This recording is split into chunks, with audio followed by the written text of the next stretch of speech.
Hello, Mayor Derek Armstead here with a very important message. Our Department of Public Works has incorporated a new recycling and garbage program. Please watch this video to help you better understand this all too important new program. Good morning, Linden. I'm Jim Buckley. I'm a supervisor with the Public Works Department. Due to your recycling efforts, we've been at the forefront of recycling throughout the county and the state for many years. This year, we've begun automated recycling collection. As with the garbage, we found that it's a much cleaner, efficient, and economical way to handle your recyclables. The residents in the 1st, 2nd, 6th, 7th, and 8th wards all received their blue and brown recycling carts, and we are now recycling in the automated manner. The rest of the city will come on board in 2021. As this caused changes to the collection schedule, there's been a lot of growing pains and some confusion. So we're going to present this brief video to help you more understand the collection process, the days, and what we do with the materials. So let's move on to the collection board. Okay, so here's your schedules. They were mailed out to everyone in December, and I've blown the schedule up so we can take a look at it, and hopefully I can explain it a little bit more to you. So we're going to go to April, and this is automated District 2 I blew up. Of course, the automated districts are 1, 2, 6, 7, and 8. So that's the automated recycling, and you'll see we had some major shakeups, and the recycling is always going to be in the beginning part of the week, and the sanitation is at the end. So you have paper recycling, paper recycling. The P stands for the paper and cardboard. That's the brown carts, and you put those out on that day. The R is for the blue carts, the bottles and cans, and you put that out on that day. And you see it's very easy with the automated. You just alternate weeks. Paper recycling, paper recycling. Sanitation is the S, and in District 2, the sanitation is going to be Thursday on most days.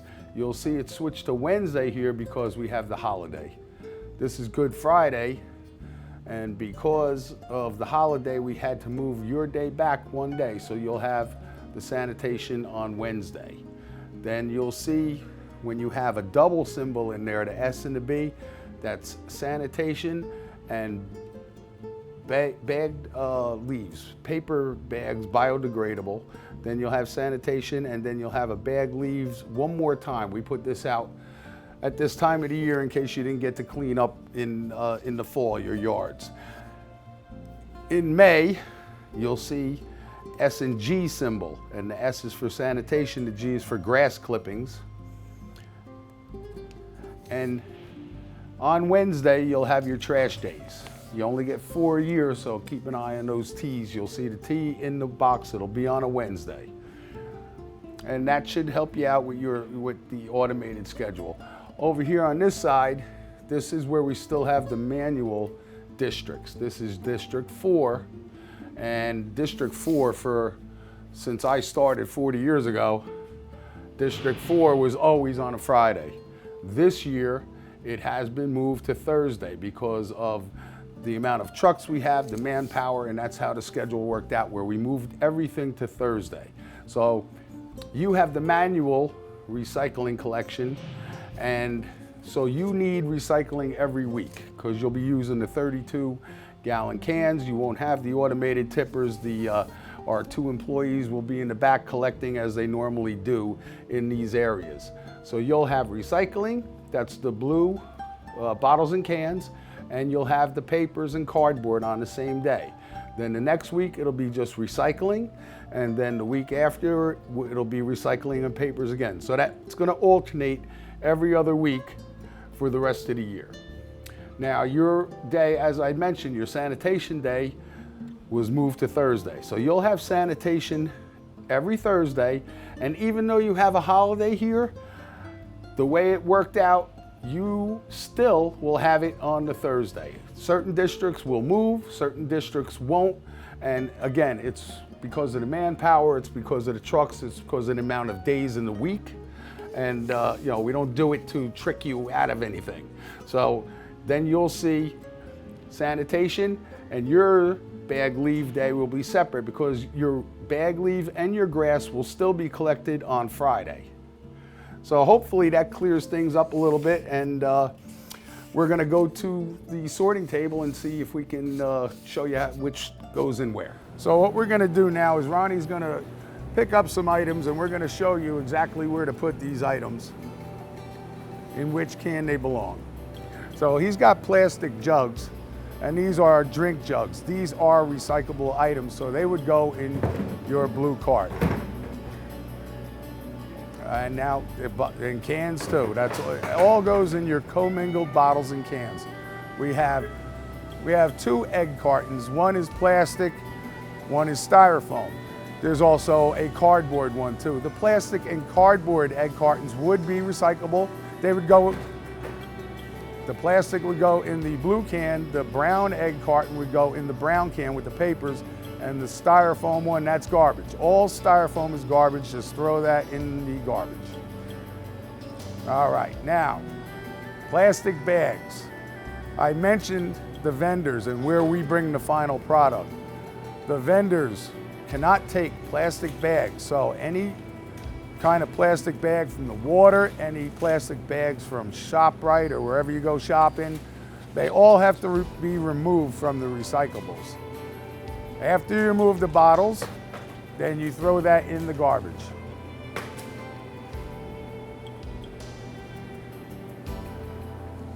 This is an item that would come in question. There is a little cardboard on the outside, there is a little metal on the outside, but because it's together, it's just garbage. Styrofoam, again, is always going to be garbage. Anything styrofoam, any papers inside the styrofoam. Here we have a plastic bag filled with recycling. It was a good attempt to recycle, but what we have to do is dump the bottles and cans into the recycling bin, and once again, plastic bag in the garbage. We cannot recycle plastic bags, and I cannot emphasize that enough. Aerosol cans, empty aerosol cans, please, no full ones. Any product, household cleaner, please leave the labels on the cleaner so we know what it is. Bottles and cans, absolutely, in the recycle bin. Tin cans, as you can see, Ronnie's put everything together here. He recycles for a hobby too. Coffee cans, all right. And what that leaves you is a cardboard box, and that will go in your brown recycling can, and it is very much suggested that you break the box down. This way you'll have room for all your cardboard, your paper, your junk mail, your school flyer mailers, anything paper, computer paper. All right, here's a combination. So Ron's gonna show you how to break that up. All right, the bottles go in with the commingled, the blue can, and the sleeves go in with the paper. All right, here we have a bag of confetti, left over from New Year's, I suppose.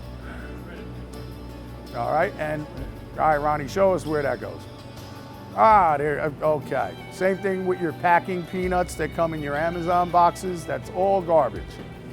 All right, here's those nuisance flyers that end up on your doorstep. It's a little extra step, but if you really want to recycle, you throw the papers in the cardboard, and you throw the plastic bags in the garbage. Okay, now we get to all the trash items that somehow find their way in the recycling bin, and these also need to be pulled out because it fouls up the vendor's sorting machines. So hangers, plastic and metal can go in the garbage. Dinnerware, flatware, anything for that, that's all garbage. Even though it's glass, it's garbage. All right, coffee mugs, Ronnie, okay. So now you get the idea of that. Now we come to, now here's an empty gasoline can.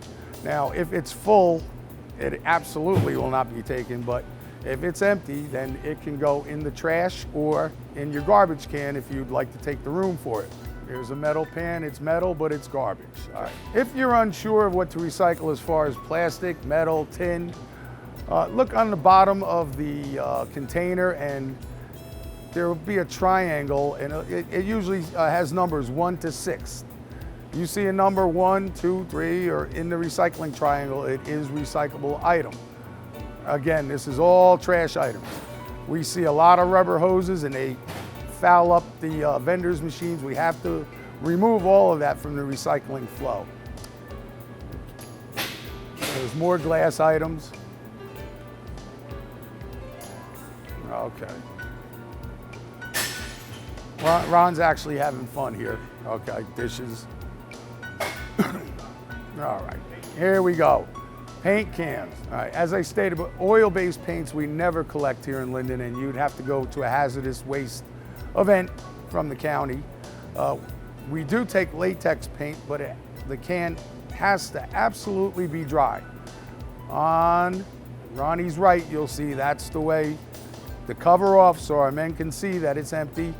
If you need help in drying the paint, you can put in shredded newspaper, cat litter, but shake that can, Ron, and you'll see we can hear that that's wet paint. We cannot throw wet paint in the garbage truck because it'll foul up the streets, it'll seep out of the garbage truck, and we'll have a mess. So just remember, the paint must be absolutely dry and hardened or empty. Then it goes in the trash. Toaster, all small appliances, that's all trash. If you want to put it in your garbage can, plastic jugs, even though it's plastic and it's garbage. Plastic children's toys, that's all trash items. None of that could be recycled.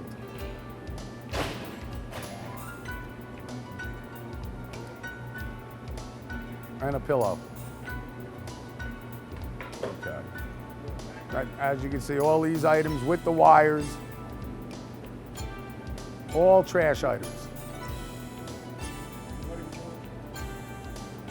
Okay. And you'll notice what Ronnie's taking that out. That's we find a lot of laundry baskets with the wires, and the laundry baskets are also trash. We cannot recycle those items, so you see there's a definite difference between that. So that's how the proper way to recycle in your brown cans and your blue cans, and you'll have enough room for the every 2-week pickup. All right, Ronnie's all done having fun with his trash items, so now we're gonna go to the cardboard. He's gonna show you the most efficient way to get rid of your cardboard. And that is to flatten it, get it as small as possible, and you put it in your container, and you'll see that you'll have a lot more room. Newspapers, as I said, computer paper, junk mail, or that whole thing. Small boxes like that is considered chipboard, and yes, that's absolutely recyclable. Break it down. There's your delivery box, and as I said, if you break it down like that, you'll have plenty of room for the every 2-week pickup. It's surprising that can does hold a lot of stuff.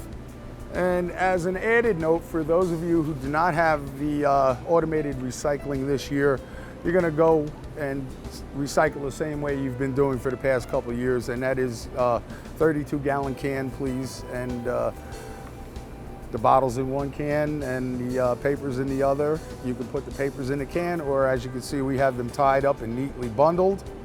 And we please ask that you do that one way or the other, because it really fouls up the neighborhood if you leave the loose boxes with all your the wind blows and it just fouls up the whole neighborhood. So you just continue on in that manner, and then we'll see the rest of you in 2021.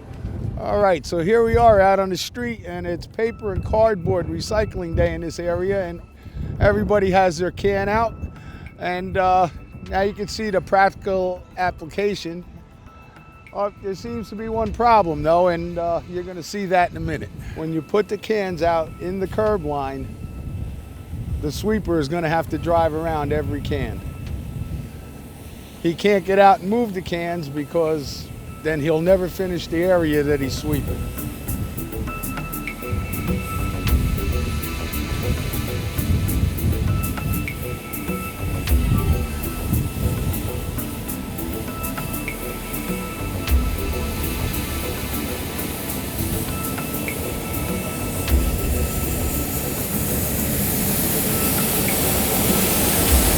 Okay, so as you can see, we've put all the cans where they're supposed to be put now.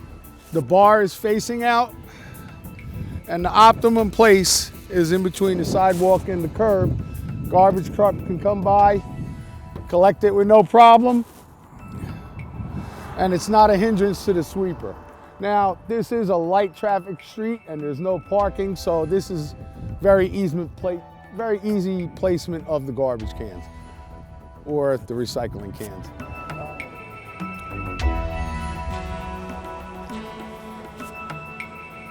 You'll notice there's a passenger in the truck, and that's because he is training. We train as many people as we can to operate these vehicles. It's not as easy as these guys make it look.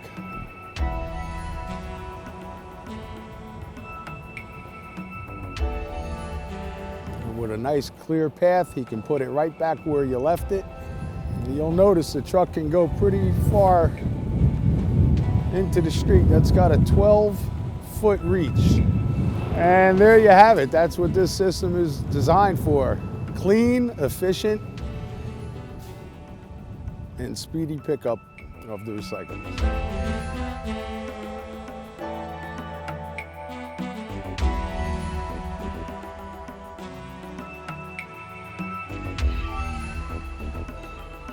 All right, so here we are in a congested area, and it's also non-automated collection. Now, this guy has done nothing right. He's got his garbage can facing out. His garbage is put out on the same day as his cardboard.